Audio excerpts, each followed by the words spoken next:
So hey there fellow YouTubers, it's Frank Bush here again. I'm not out into the backcountry this weekend. I managed to get myself a new truck. It's a used truck, but it's new in my world. But one of the key features it had to it was this cap on the back and smoked out windows. So, you know, it's the middle of the day. You can barely see into these windows, but in the evening, these pretty well become fully blacked out and give you a level of covertness, if you will. So in this video, I'll just walk around and show you kind of the outside of the truck. So in this video, I'm just going to show you some of the simple mods I did in the bed of the truck to make it that I can do covert or stealth camping. And quite often when I go out into the fields, I'll leave after work on a Friday and I won't get up into the backcountry until, you know, close to midnight kind of thing. I just don't have enough time to turn around and set up my camp. So I tend to just sleep in my vehicle and then start my filming first thing the next morning, because the GoPros just aren't that great in nighttime conditions. But I'll cut scenes here and I'll start to show you the details of kind of the items that I use and have with me when I'm in the truck to make camping in it more comfortable. So to start with, I'll just go across kind of how I've set up the bed of this truck. It's a 6.5 foot bed, so it's amply large enough for me to sleep in and be fully stretched out and that kind of stuff. But in most truck beds, you've got an area where you can set in a 2x4. So there's a couple of these that run across. I'll just show you here, and just set into little spots on the side where they just kind of, you know, lock and set. So this 2x4 gives me a raised platform. So there's 3 of them in the bed of the truck. I've got another one here, sits on top of the wheel well, and it's really kind of, the top of the 2x4 is just level to the top of the wheel well, so it's good in that regard. And then there's a third one that's down further that you can't really see because of how I've set things up. But in essence, these 3 pieces of 2x4 give me kind of a raised platform where I then turn around. Let me just peel this back a bit. I then turn around and have these pine slats. I just picked them up over at the Home Depot. You know, there was 12 foot lengths of these 1/2 inch by 5 inch wide slats, and they're tongue and groove onto them, so they just kind of lock into each other, which makes it handy. They kind of hold to each other a little better.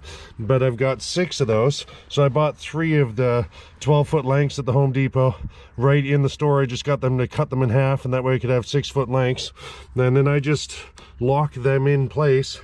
Like I say, I've got 6 of them to give me 30 inches in width. I lock them into place, and it gives me a raised wooden platform now that I can set my bedding and that kind of stuff onto. So without peeling all the bedding and mattresses and everything back, there's some 1/2 inch foam mattresses that I initially set down, and they were good enough. It gave me a bit of comfort, but I've added on this 3-inch foam mattress I just picked up from the Canadian Tire here in Canada, but you can get these at the Home Depot down in the States. You know, they're not too expensive, but it was 3 inches, 24 inches wide, and I believe 6 foot 3 inches in length. So it's amply big enough to kind of give you a foam mattress to set on. And then I took my camping, if you've watched previous bushcraft videos of mine, I've got a Thermarest Ridge Rest foam pad that I use when I'm out into the field.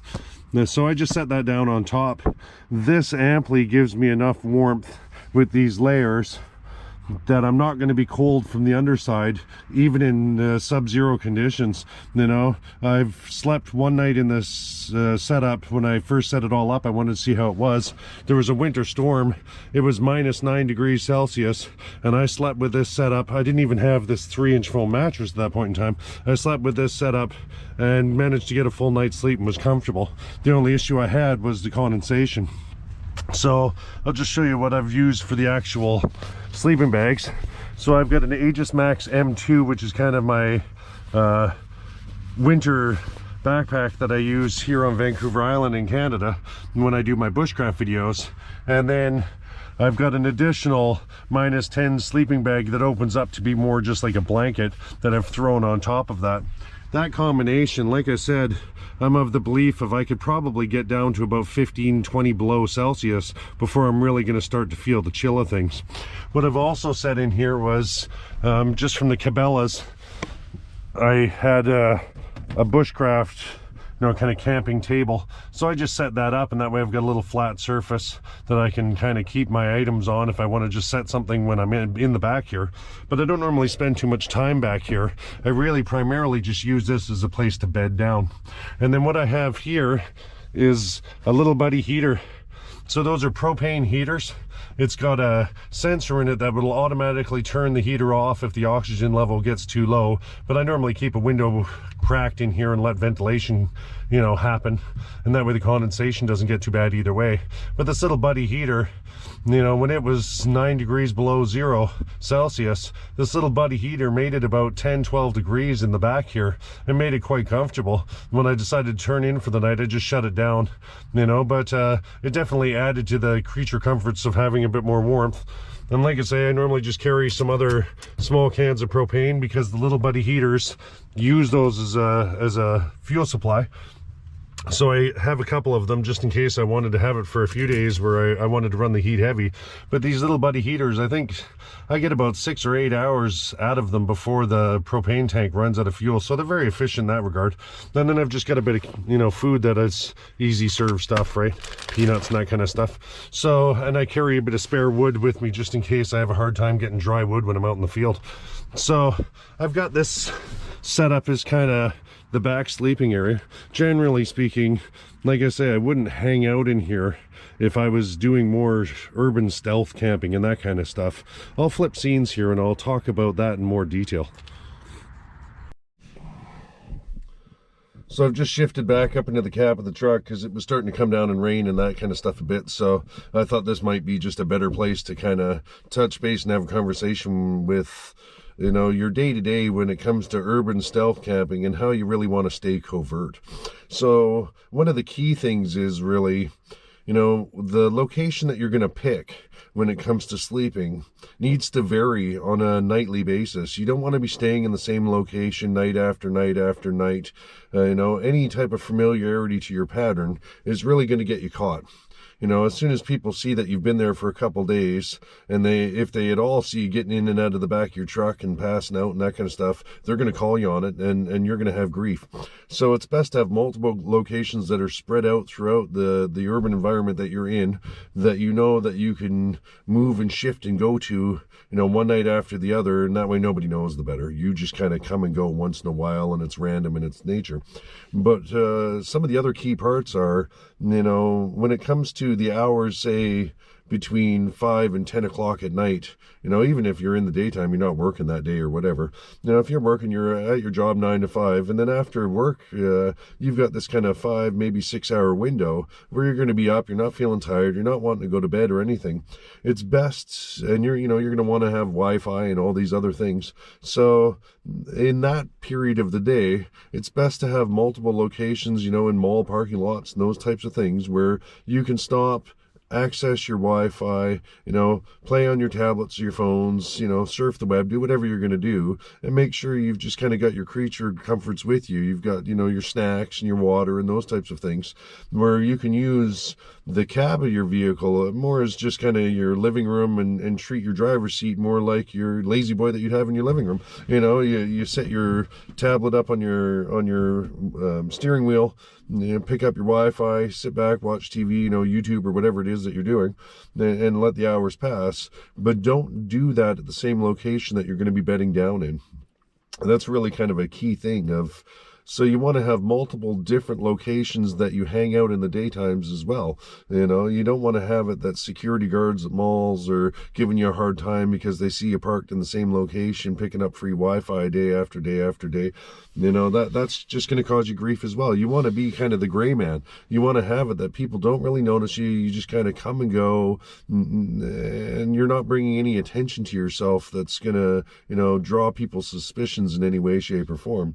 So, you know, good locations when it comes to the kind of 5 o'clock till 11 o'clock at night or 10 o'clock at night, you know, are places like malls where potentially you're going to pick up free Wi-Fi in the area, you know, so, you know, you don't even have to go into the mall, just sit in the parking lot. You'll normally be within range. Hardware stores and those types of places normally have Wi-Fi that's being emitted, so you can park at those locations, you know, and stay for a couple hours. Nobody's going to say a word to you.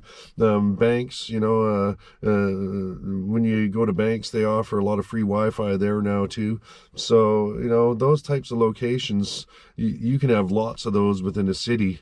It's easy enough to just drive around and see when you park in in front of a bank, well, am I getting Wi-Fi here or not? This might be a good location or it might not. And you'll get a feel for the different locations and build yourself up, 20 or 30 different spots that you're going to be able to hang out in and vary as you go through your days. So when you're in your 5 to 10 o'clock window, say 11 o'clock window that you're doing stuff, you're going to have to urinate. That's just the nature of things. If you're a dude, you're lucky. You just have a little bottle with you. It's got a nice wide lid on it that you can, urinate into, and there's no problem.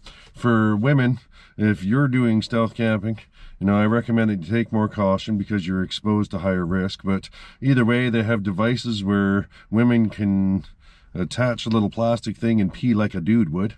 So you could pee into a bottle just the same.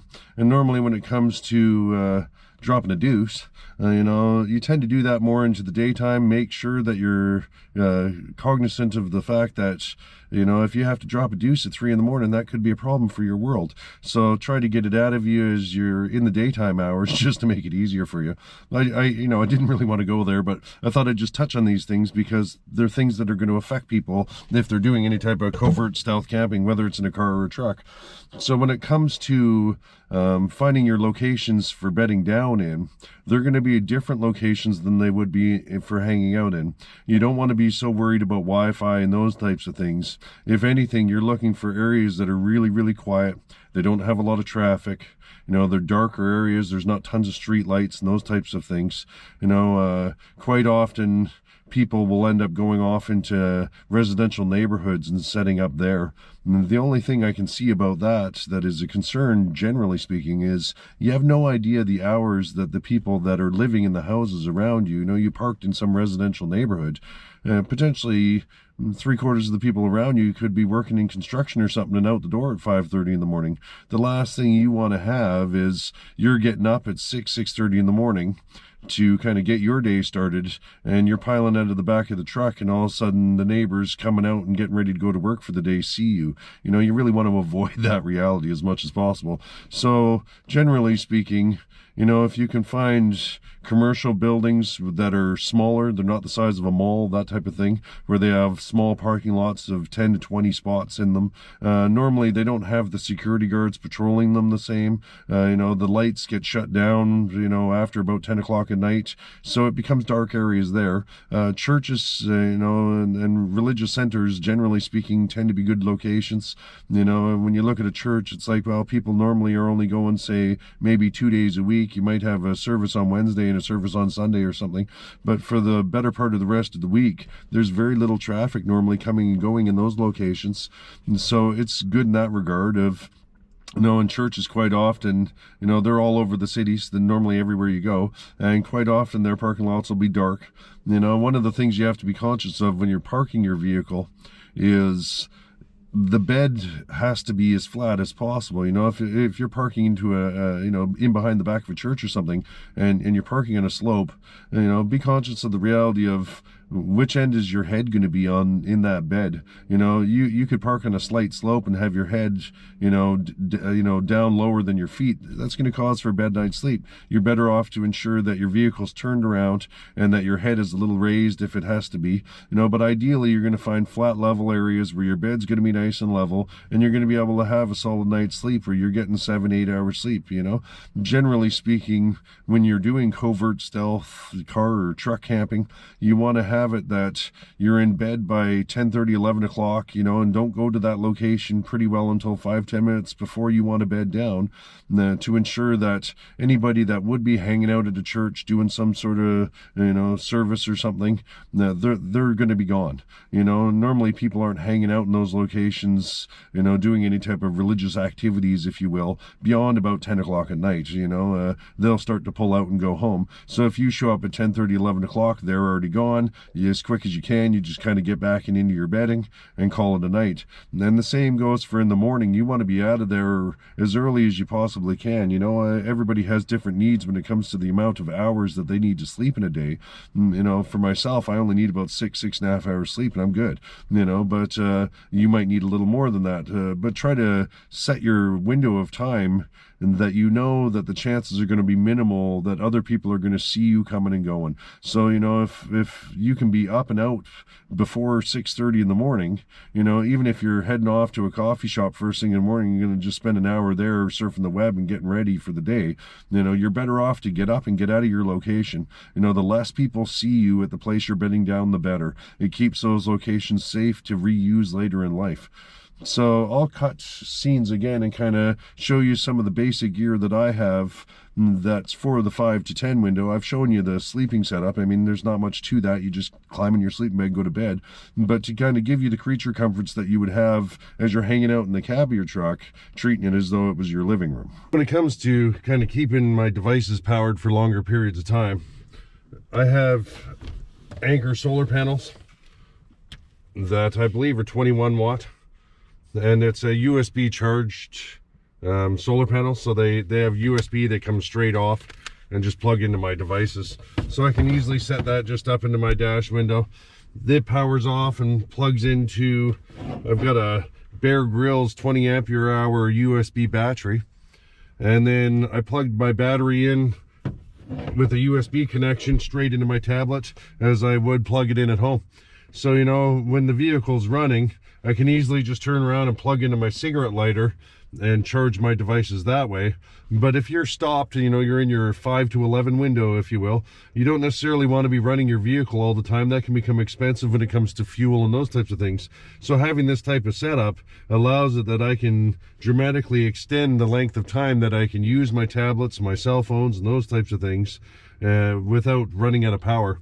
And like I say, as soon as I do decide I'm going to start the vehicle going again, I can easily just plug my cigarette lighter directly into my battery bank and just charge it back up. Or I can go off the solar panels if I just want to be purely off-grid. I've showed this in the covert car camping video I did previously, but this setup is really quite a good setup, you know, when it comes to extending your power over multiple days without having to be on the grid in any way, shape, or form and plug it into, you know, the high voltage at your house, right? This allows you to kind of bypass that for potentially days, if not weeks. But it's so that gives me my power supply. Normally I would download some videos and that type of thing if I'm off grid, so I just hook up my tablet where I took the case, I just hook it onto my steering wheel, and that way I can just use that as a, you know, television base in front of me, right? So that's kind of one of the key things to me, is having the entertainment. You know, I want to be able to listen to music or watch shows and that kind of stuff, just help the time pass and still feel comfortable.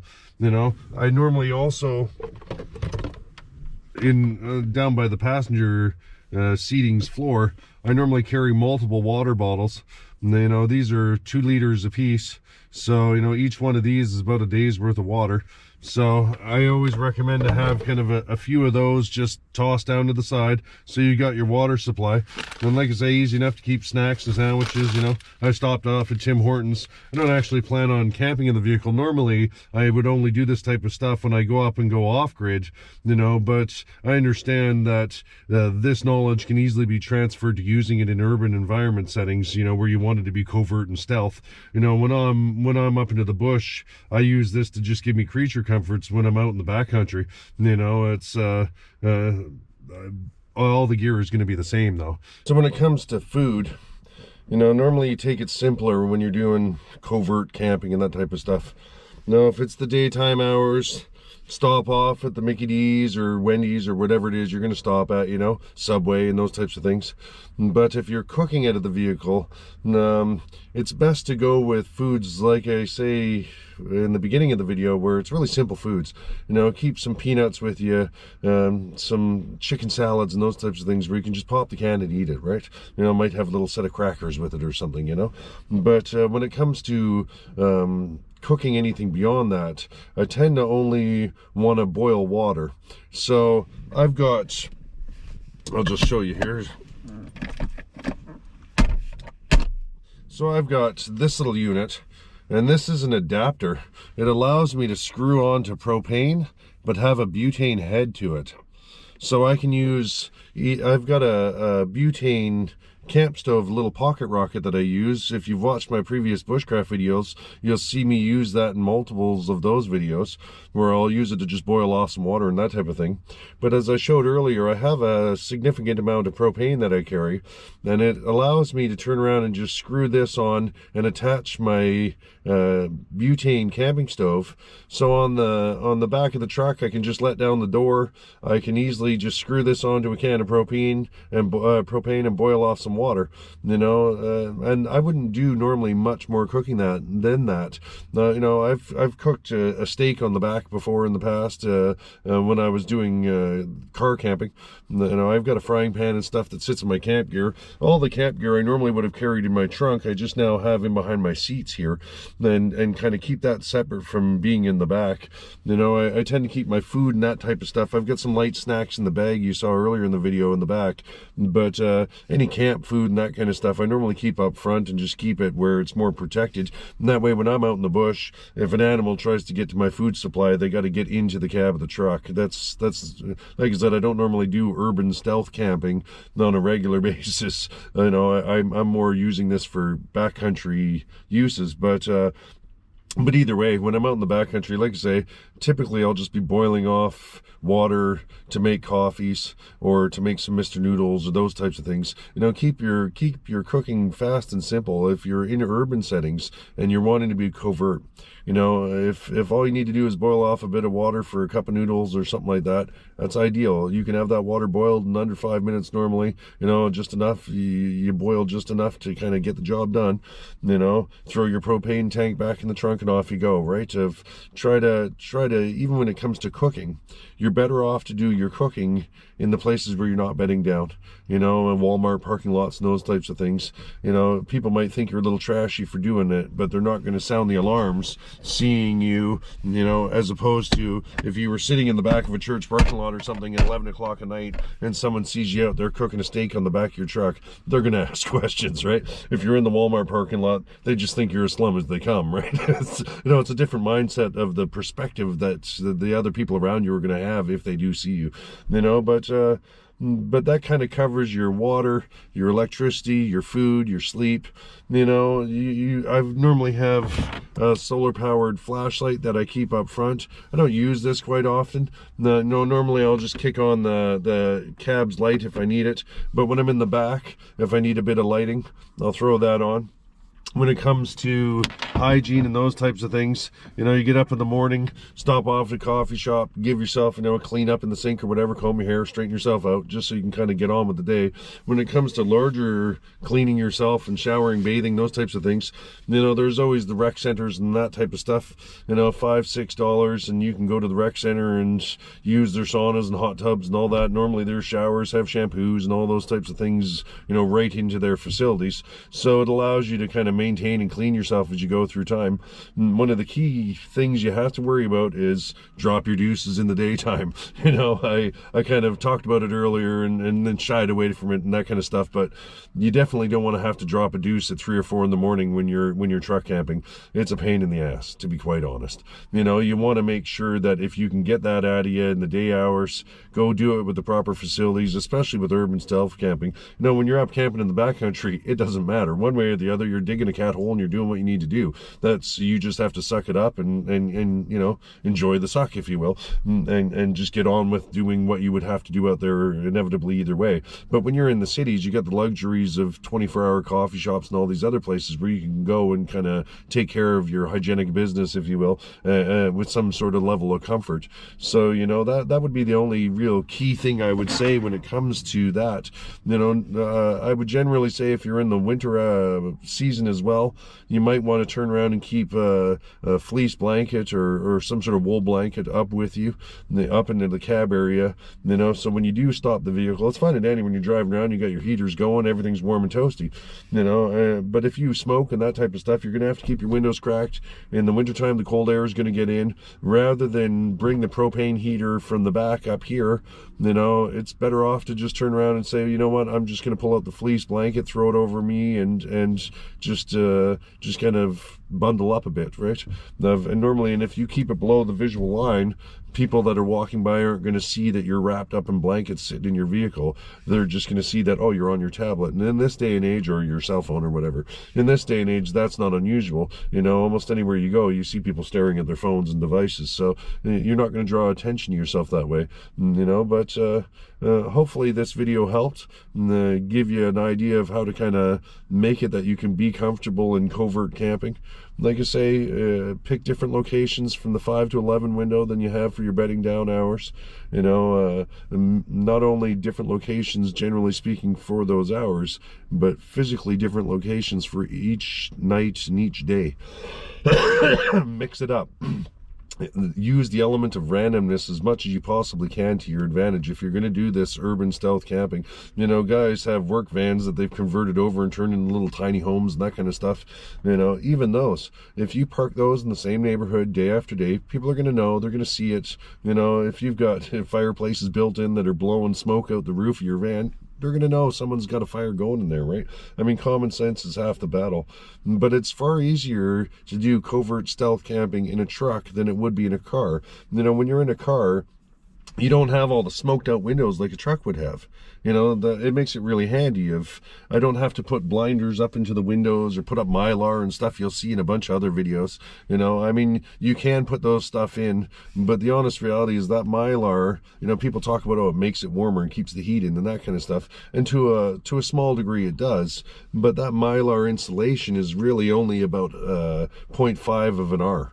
It's not giving you a very high level of insulation. It's reflecting the heat that you're producing back into the cabin, but either way, that heat will be escaping just out of the low R value, you know. So, but with car camping, that stuff is mainly to give you more privacy than it is to give you this high level of insulation. If you wanted to get into better insulation for the windows, you'd be using those Mylar in combination with, say, felt or something in layers in between, and then wrapping the whole thing into a black fabric that's cut and fit to the size of the window that you're wanting to set it into. And that way you're increasing the insulative value that's covering the window, you know, above and beyond the 0.5 that Mylar is going to give you by itself, right? You know, I think if you're clever about it, you could have it where you can get it to the point where you've got 3 or 4 R value and it's still only sitting at a 1/2 inch to 3/4 of an inch in thickness, which is good enough for most car camping scenarios.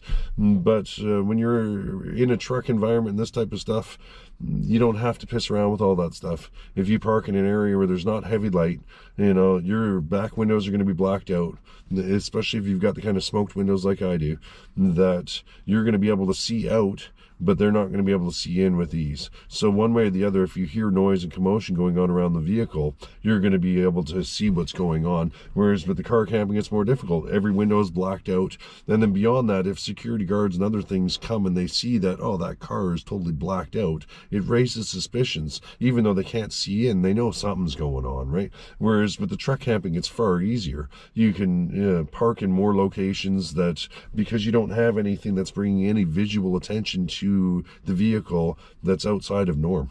So I just shifted locations here and just give you kind of an example of kind of good nighttime spots to park, if you will. Right now I'm parked up in the parking lot, you know, and I wouldn't necessarily park right there because you're more visual, you know, the people are going to see you, but you can see you're in a residential area, but you're still a bit away from the houses.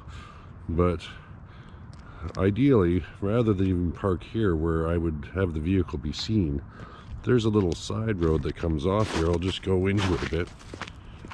It kind of goes down into the back side of the church.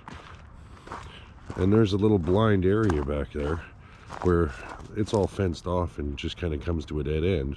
But I would probably park my vehicle more into that location, and I'd wait until 10:30, 11 o'clock at night, like I say, to go there.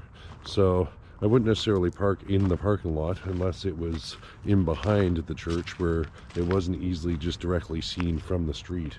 But these types of locations are normally, as you can see, there's only one light there and one street light there. But if you were tucked back in there, it would be dark. Nobody would ever even see or know you were there, you know. It's not even just having it that it's difficult to see into the blacked out back windows. It's also having it that if your vehicle's out of sight, it's out of mind, you know. So I'll show you this location. I might add in one or two other kind of nighttime spots that would be good ones, and just as I'm cruising around to show you, just to give you a sample of the type of places you'd look for to park your vehicle in. So I'll show you another prime location here. I'm just on the back side of an ice rink. That's the ice rink right there, and this is kind of the auxiliary parking. And right now there's tons of trucks and stuff here because a lot of the boys are out just playing hockey. It's one of the weekend things to do in the area I'm in. But you know, once you get past about 10 o'clock at night, this area will become dead. You know, it'll be busier early in the morning. People start coming back to play hockey early in the morning. But there's only one or two street lights in this entire location, and the backside of it is just forest. You know, this area, I wouldn't, you know, it's prime, but it isn't. If you could potentially have some traffic and stuff come through here, but you know, I'd reverse the truck and put the back end in so it was facing towards the woods, and that way it was less heaty, if you will, for me moving around in the back. But as you can see, it becomes quiet little zones. And like I say, I'm filming this all now because I know the GoPros aren't good with the low lighting, but to give you an idea of the kind of locations you're looking for, it's kind of off the main roads, poorly lit in the back areas. Like I say, this whole area will empty right out. The only person that might park in here is a janitor or something in the nighttime that's coming through. You know, it'll be quiet, right? But these are the kind of areas you're looking for, generally speaking. So thanks for tuning in to another one of my videos. I know this wasn't bushcraft related either. You know, this channel I normally dedicate towards bushcraft oriented things, but this was really me getting a new truck and starting to gear it up. I've got further plans for this vehicle. I've got some solar panels. I want to put a rack on the roof of the cap, and I want to put some solar panels up there and feed the wiring in through the back windows here, and put those into some deep cycle batteries that are strapped into the bed of the truck. I also want to put in a larger, instead of using those little green propane tanks, I want to put in a larger propane tank and have it venting out this same window, and then just have it where the wiring and the ventilation and stuff for a little box that holds the propane and batteries and those types of stuff is all set up. But that's kind of my longer term aim for this vehicle as I move through time. But I'll probably do another video of that once I kind of get that all installed and that type of stuff. But hopefully you enjoyed this video, and hopefully it gave you a bit of information when it came to how to do covert stealth camping, you know, inside your truck, whether it's in an urban or a rural environment. It really doesn't matter, you know, as soon as you're talking about living out of a vehicle, and it almost doesn't matter where you are. The only thing about the urban environments is you have to be sneakier, you know, you have to mix it up more. When you're on the backcountry, it just doesn't matter. You park wherever and you know, off you go, right? But when you're in the cities, you know, boondocking and those types of things, you know, people can easily take offense to it. I myself don't really understand why. It's not like you're causing any harm to anything, but the city officials and security guards and everything seem to really get worked up about people living and doing those types of things. But hopefully you picked some stuff out of the video that you found useful if you're watching this video to try to figure out how you could do urban stealth camping in a truck and get away with it for extended periods of time, that kind of stuff. But if you enjoy this type of content, like, share, and subscribe. And thanks for watching. Cheers.